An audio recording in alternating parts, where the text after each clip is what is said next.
সুপ্রিয় দর্শক বিন্দু, আসসালামু আলাইকুম। নতুন আরেকটি ভিডিওতে আপনাদের স্বাগতম। এখন কিন্তু সেই শৈশবের হাওয়ার মিঠাই এখন আর দেখা যায় না। আমার জানা মতে এই হাওয়ার মিঠাই বানানো মেশিন 2-4 এলাকার ভিতরে নাই। একমাত্র শুধু আমাদের টাঙ্গারপাড়া বেলাল কাকার কাছেই হাওয়ার মিঠাই বানানো মেশিন আছে। এলাকার মুরব্বিদের কাছ থেকে শুনলাম তারা অনেক বছর পর আবারও সামনাসামনি হাওয়ার মিঠাই বানানো দেখতে। জুমার নামাজ শেষে দূর থেকে দেখি এত মানুষ কেন, সামনে এসে দেখি এখানে বেলাল কাকা হাওয়ার মিঠাই বানাতেছে। তাই হাওয়ার মিঠাই বানানো দেখার জন্য অনেক মানুষের ভিড় জমে গেছে। অনেক বছর পর এই হাওয়ার মিঠাই বানানোর সামনাসামনি দেখার পর যখন ক্যামেরা চালু করি তখন এলাকার লোক বলে শুধু ভিডিও করলেই হবে, হাওয়ার মিঠাই কিনতে হবে না। তারপর আর কি করবো, এলাকার ভাই বাজার মিলে 4টা হাওয়ার মিঠাই কিনে খাই। অনেক বছর পর হাওয়ার মিঠাই খেলাম আমরা সবাই অনেক মজা করে। আপনাদের এলাকায় কি এরকম কেউ হাওয়ার মিঠাই বানায় কিনা একটু কমেন্টে জানাবেন। আর আমার এই ভিডিওটা আপনারা কোন জেলা থেকে দেখছেন একটু কমেন্টে জানাবেন। তাই শৈশবের ভিডিওটা আপনাদের মাঝে তুলে ধরলাম।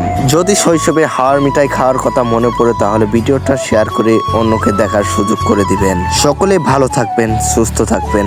আল্লাহ হাফেজ।